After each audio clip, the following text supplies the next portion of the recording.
All right, ladies and gentlemen, welcome to our 2020 Joint App State Baseball and Softball Media Day. We will have two sessions. Baseball will go first, softball will go second. We will have head coach Kermit Smith go first for our baseball. And last season, baseball finished with a program best Sun Belt Conference record of 11-10. And this year they returned two all-conference selections in Tyler Tuthill and Luke Drumheller. We'll have coach go with the opening statement for the upcoming season, then we'll open the floor for questions. Thanks, Shane. Thank you guys for being here today.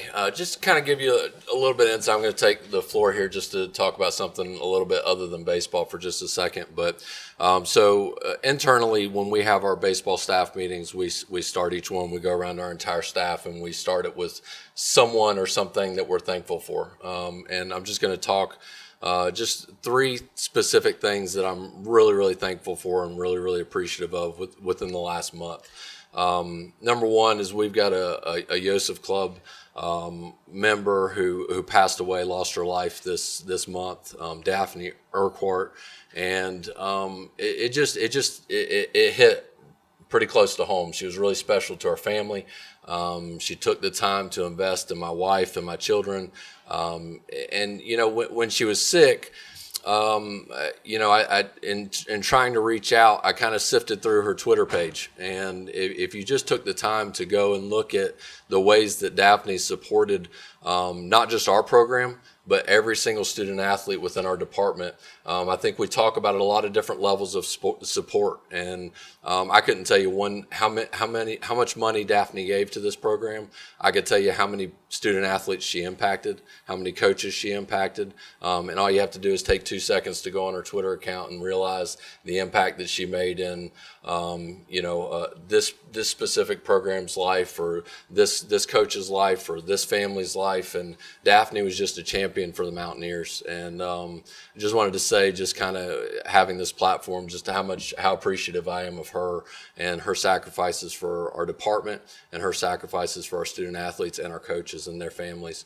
And the two other people that I'm really thankful for, especially this is the hardest winter that I've had here as the baseball coach. And being a baseball coach in outdoor sport, when you have accumulation of snow that impacts what you do, and you have the indoor facilities that we have here, I think it's important to be thankful for that. Without Don and Pat Phillips' generosity, we wouldn't have an indoor batting cage that is so vital to what we do on a daily basis, not only for our hitters but for our pitchers. And without the Sofield indoor football facility, we wouldn't be able to go in and do our first and thirds, or do our bunt defenses, or get our ground balls, or just throw on a long distance on a daily basis. So without the Sofield family, without Don and Pat Phillips, we wouldn't be able to even come close to accomplishing what we're accomplishing in terms of our preparation right now. And just Daphne, I think, represented so much of our university. I think she so much of our donor base, so much of our alumni base, so much of our supporters, that I just wanted to take a moment to say how much she meant to me and how much we miss her. As far as baseball, kind of shifting gears here, heading into our season here, extremely excited.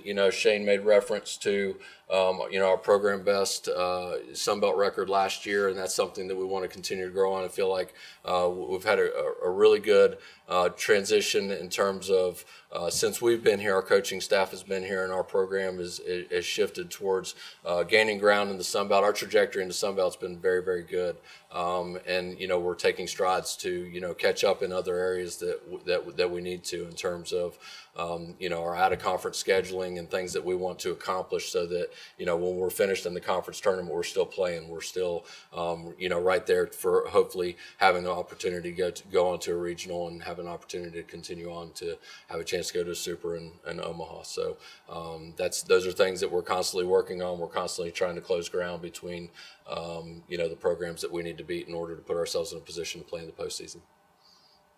All right, if you have a question, please raise your hand and we'll give the mic to you. Jack Warner. Hey, Jack. I was just wondering, you guys are known for playing such a tough schedule, and last year you guys played, I think, 14 teams that reached the NCAA regional. And I was just wondering, what are the benefits of playing such a tough schedule throughout the course of the season? Well, I think back to kind of that last statement there is, our goal is to be playing, past the conference tournament. We want to be an NCAA regional on a yearly basis. So I think to do that, there's only two ways to do that. One is an at-large bid, and the other one is to win the conference tournament. So I think that if you're going to go the RPI route, you have to play a good schedule, right? Like we've got to be playing, and we're very fortunate in that respect to, be in the state of North Carolina. There's so many great RPI games within our state. But yeah, it was a great year for scheduling. COVID kind of threw a lot of wrenches in that. Between December 6th and January 7th of last year, all four of our preseason, pre-conference weekends changed. Okay, so you can imagine the schedule is usually done 2-3 years in advance. So on December 6th, for the next month, we changed all 4 weekends. Before we started conference play, whether that be a home to an away to home, this, that, and the other, different opponents, different scheduling. So it was COVID for a lot of reasons was a very challenging year, but scheduling was another one. So a lot of that was just try to find a team, that we can get a home and away with. But a lot of that was strategic so that, if we take care of what we need to take care of, which is score more runs than the other team, that we have an opportunity for an RPI bid at the end of the year.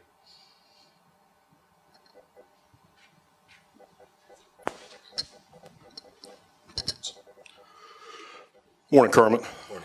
Morning. In terms of your hitting lineup, you've got 4 of your top 5 average hitters from last year that graduated out, so you've got some spots to replace. And I know you had some guys coming in through the portal. You did your normal recruiting, and then of course you're developing the existing roster. You and I have had a conversation, and run production is something that's a big emphasis for this year.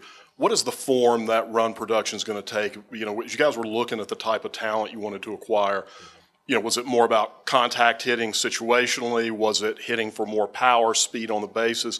What will the form of kind of that emphasis on run production look like this year? Yeah, well, I think at the base of what we do, we always want to be a good defensive team. So I think when you talk about defense, you're talking about there's 2 attributes that I always come back to. One is athleticism, one is arm strength, from our positional guys. So I think that as you're looking towards what you want to be as an offense, I think that you're also talking about, okay, well, let's not lose our identity athletically. Let's not lose our identity on the bases. Let's not lose our identity defensively at the expense of something that is very, very difficult to do on the front end, which is the offensive part of it. But yeah, I think anytime you're talking about once you've accomplished what it is that your core beliefs are in recruiting or development or what have you, which for us, starts in defense and works our way through the offensive production. You're talking about extra base hits. That's where runs are made. So yeah, I think there's a lot of factors there. I think health is a big factor towards if you wanted to compare last year to what we want to be. Health is a lot better. I think, walking back into this year with, one of our, biggest producers in 2020, the COVID year, our biggest run producer was Andrew Grekel, and he didn't play really one healthy game the entire year last year. So I think that's a big one, getting him back and getting him healthy, getting him in the lineup, getting him rolling. That's a huge guy. You mentioned it, the development part of it. We want to continue to push the limits on bat speed or strength or what have you. So that happens in the weight room, that happens in the batting cage, that happens through, intentional training. And I think when you're out there identifying, whether it be a guy in the portal or whether it be, a guy that's, a high school senior or a junior college guy, I think you're looking through the lens of, okay, well, what is it that we want to be, right? And it starts with that defense and that athleticism. And then it moves on from there. But yeah, I think anybody would tell you that they would love extra base hits. I think anybody that would tell you that they love on base percentage, that's where runs lie. They lie in the ability to get on base, and they lie in the ability that after you got on base to hit an extra base hit. So I think in our training, in our approaches, in what we're doing in the weight room and what we're doing in recruiting, you asked it in a great way, because it happens through all of those areas. It happens through the recruiting, it happens through the development, it happens through the weight room, and it happens through philosophical changes. So, I think you're always tweaking adjustments to, make sure that you're swinging at the right pitch and the right count and the right situation and what you're trying to do with that pitch. So the answers to all of those lie in that. So small changes in each to always continue to move the needle forward. And as you look at the pitching staff, a little bit of attrition there, but it almost feels like you're going to bring some guys back who, again, you mentioned health as an issue, and maybe that the attrition that went out is going to be replaced by some guys you're familiar with, some guys you have expectations for, but that weren't able to compete at their best last year. What does that pitching staff construction look like from last year to this? Well, I think that it's as Shane referenced earlier, it's nice to have the first pitch of the season is going to be thrown by an all conference guy. That's nice walking back in with Tyler Tuthill. So that experience and that ability and that talent to throw your first pitch of the season, that's a good place to start. You probably know that if we've got the lead, that Eli Ellington's going to have the ball at the end of the game. So you like that feeling too as well. He had a great first season for us. And we expect him to do great things again. And I think you start looking through the bits and pieces of a career or last year or the year before that or what have you. Look at Jason Kornatzer walking in healthy, has worked extremely hard to get healthy, and walking in with I think his stuff is as good as anybody will face and as good as anybody is on our team. So to have him kind of back in the mix in the weekend set is really exciting. We got a transfer coming in named Xander Hamilton, who's been throwing the ball extremely well. We expect him to kind of fit in our weekend and do a good job for us. He did very well in our two outside competition dates in the fall, and did very well against us in live work as well. A guy you'll talk to in a second, Shane Roberts, down the stretch, he was as good as anybody we had last year. Had a freak injury where he's doing his band routine last year and the band popped off and it got him in the eye and he missed about 3 weeks where he was in a really good stretch. So we're excited to watch him walk back in for his senior year and, continue the way that he was throwing the baseball late in the year before that happened. So, I think you just got a lot of pieces there that, at bits and times, a lot like the offensive question that you asked, to be honest. You're always developing. You're always, talking about health. You're always talking about what you're doing in the weight room. You're always talking about philosophical changes that you want to go into the next year with. But, when you start with, kind of those core group of guys that I talked about and taking it from there, we got some new guys coming in that we're excited about. And, all the above again, through recruiting, through small changes that we want to do here, through guys making a commitment to whether it be being healthy or being better or wanting to be better or, wanting this program to be what they came here for it to be. I think all of those kind of filter into what we want to become. David hinted at the I guess attrition, the graduation of seniors and so forth, it's roster losses. You got a pretty young team, it looks like, on your roster, freshmen, sophomores, and so forth. Is there anybody of the newcomers that you're really excited about seeing how they fit in and how they play this year? I mean, I assume all of them, but any one or two or three that are just really stand out? Yeah, that's a tough one, because I think you're always looking through the lenses. What's funny is, as we sit down, I talked about a staff meeting earlier, right? Like, so as we sit down and we have a staff meeting, right, we're not just talking about what's happening that day. We're talking about what's happening in the future as well. So yes, the answer is to all of those guys. I'm excited about every single one of them. Will they impact the first pitch of the first game of, to start our season? I don't know.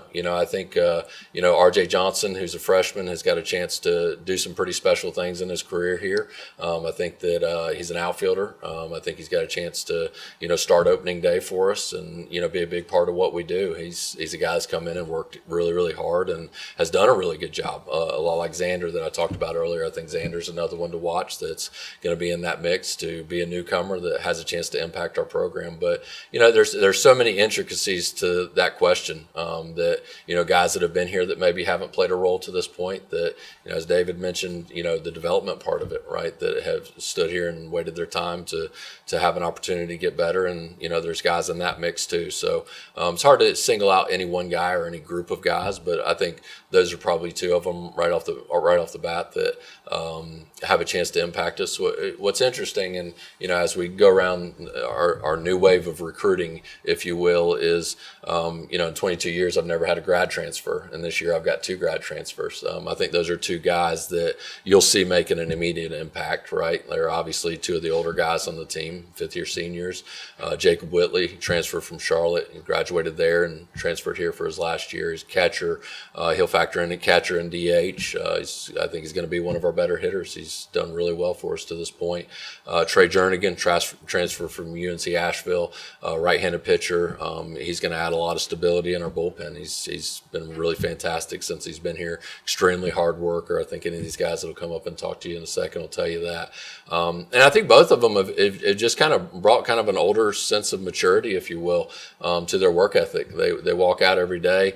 I think it would be very difficult to have played somewhere for 4 years and then just put yourself into a new program. And I'm sure that there's a little adjustment period there where you have to kind of settle into, okay, what is App State baseball, right? And I think they've done a fantastic job of that, of just allowing themselves to just completely become Mountaineers, which I think in this day and age again, and as grad transfers through COVID extra years and different things like that, they'll be somewhat popular over the next few years until these classes, kind of even out a little bit. But those are two guys that, you'll hear a lot this year. They've done a good job since they've been here, not just on the baseball field, but they've, through our Wednesday community service series that we did in the fall, into just how they work every day. They're two guys that have just completely put themselves into our program and just invested themselves fully in becoming Mountaineers. Counting your roster, you've got 20 pitchers on the roster, which is more than half of the number under that I counted, at least. I assume some of them will maybe redshirted, but how do you find action, I guess, for all the players, and is that typical to have more than half your roster be pitchers? I'm not sure that it's 20. I trust you on that, but I think it's more like 18. Maybe we got some two-way guys in there that are still listed as pitchers or what have you. I think that's pretty typical. One thing that kind of a philosophical change, as we spoke on earlier, is because of a lot of different reasons, COVID being one of them last year. I thought that we just had too many pitchers, just in general. I just thought there were too many pitchers on our roster, and it's something that we wanted to. The NCAA this year allows us to have 40 players. We have 33. And so when you look at the pitchers that are on our roster, we want guys that we believe in. We want guys that are going to be on the mound. We want guys that can fill a specific role. So I think that in and of that, right? Like, I think we're at a great amount. But it's funny that you picked that up because it was something that was really intentional about the way that I've answered every one of these questions: development, philosophical change, what have you. That was very intentional about the number of pitchers that we had this year. Yeah, absolutely. James Parker with the Appalachian. We talk a lot about making sure that players are physically prepared, but is there anything you do specifically to make sure that players are mentally ready for the season? Wow, yeah, great question. I think especially in, the situation that we're in, right? Like when you see snow on the field, I think it's got a chance to kind of really bog you down sometimes. Number one is we make a great commitment with our athletic department to do that. Dr. Cooper, he's been a godsend for our players in terms of, it's funny, I think that probably every single guy that you could ask that question to that you'll talk to the rest of the day, maybe even softball as well, I think he's probably impacted every single student athlete in one way or another, and coach, which is unique, one way or another in what we do. And it's through a lot of different ways. He's got times that you can set up and you can go one-on-one as a student athlete or a coach. He'll come in and talk to our team. What's interesting right now is one thing that he's done is he just sent, actually, it's funny that you say, he just sent out a survey to our team last Monday. Right, the deadline's this Thursday, and he's got a lot of information on their coaches, staff, players, everybody filled it out, and he's going to come back and give us a lot of feedback off of that in terms of what he found out. But there's a presence of taking care of that side of it, right? So 100%, yeah, is as important as the weight room, the bullpen, the practice plan. the mental health of our players in every regard is just as vital at that. So really intentional about that. It's not just, I don't want to make it sound like it's just Dr. Cooper. What Dr. Cooper will do is he'll give us tools, right, as coaches to be able to go into our programs and into our practices and become prepared. But yeah, I think there's a little segment of about everything that we do that's constantly communicated to our players about, how to stay ready, how to stay focused. Whether it's, I'm sure people communicate in groups a lot of different ways. We have a group me, and we have one for our offense, one for our pitchers, one for our catchers, one for our pitch. So we'll send different things as it relates, right? So a lot of those things that we'll send out has to do with maybe, a mental approach at the plate, or, how we're handling this practice or this situation. But yeah, great question. Very intentional about it within our program. And I think it starts, quite honestly, with the commitment that we make as a department with Dr. Cooper, and it filters down to through our coaches to our student athletes. This will be our last question for Coach, and then we'll move on to our players. Chris Merritt with the Appalachian. So looking beyond the diamond for a second, your team finished with a very impressive 3.1 GPA last semester, and before that, a 3.17 GPA. What does that say about this team and the core values that you're trying to instill in these young people? Yeah, well, thanks for bringing that up. So what's interesting on that is I research a lot, right? Like I want to know where we're trending. So I want to know wins and losses, batting average, everything. I want to know that we're heading in the right direction. What's interesting is as far back as I can find, okay, that's the highest team GPA that a baseball program's ever had here that didn't have a COVID year next to it, right? Where you can opt in, opt out, what have you. I think that's the highest team GPA that a baseball team's ever had here in a semester. So number one, thanks for noticing that and bringing it up. And honestly, it sounds a lot like that when I'm describing it. Is like, hey, people recognize, right? Like whether it's service or whether it's GPA or whether it's, what you're wearing to class or how you interact at class, whether you're making eye contact or, whether you ask somebody how their day's going or what have you, all of that matters, right? So awesome for bringing that up. But I think it says so much about this team. What's interesting, if you pick up a packet over there, Shane did a great job of putting something in there about our Wednesday series. And I won't get on my soapbox too much on this, but I think it really relates. I think COVID took a lot of things from us, right? Like the world shut down in March of 2020, and it's still not the same, right?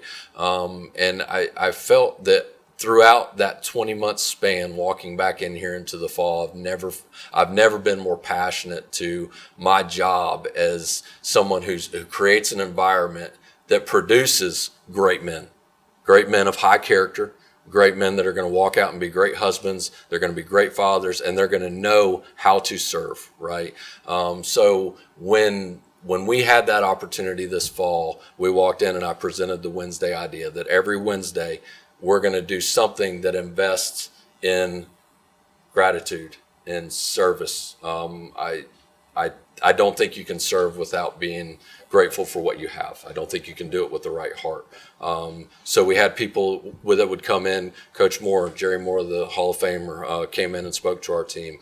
We had a Navy SEAL come in and talk about the commitment and different things that he had to go through in his career. We went out and served, whether it's this, that, or the other. We put together, Wine to Water in town here, which is a great organization. We put together water filtration systems that are sent to countries that don't have running water. But the underlying of all that is this, this core of, being a great son to your parents, being a great student in the classroom, being a great athlete on the baseball field. They're all so important, right? And a credit to our team, and I told them this at our Thanksgiving meal this year, is they just jumped in the pool. They just went all in on it. I presented an idea, and it was a little foreign. It was a little, out there, and they said, you know what, let's go. And every single thing that I asked them to do, including academics, they did with a full heart. And it'll pay dividends. I think it's something that people noticing a GPA or people noticing us in the community or this, that, and the other. And that's, again, back to the gratefulness, like, that's not why you're doing it. You're doing it to serve because we're blessed. We have the opportunity to go out and serve. And to their credit, there's so much I could say about this team, but specifically their commitment to our core values in the fall, academics being one of those primary ones. I couldn't be more proud, really couldn't. Thanks for noticing that.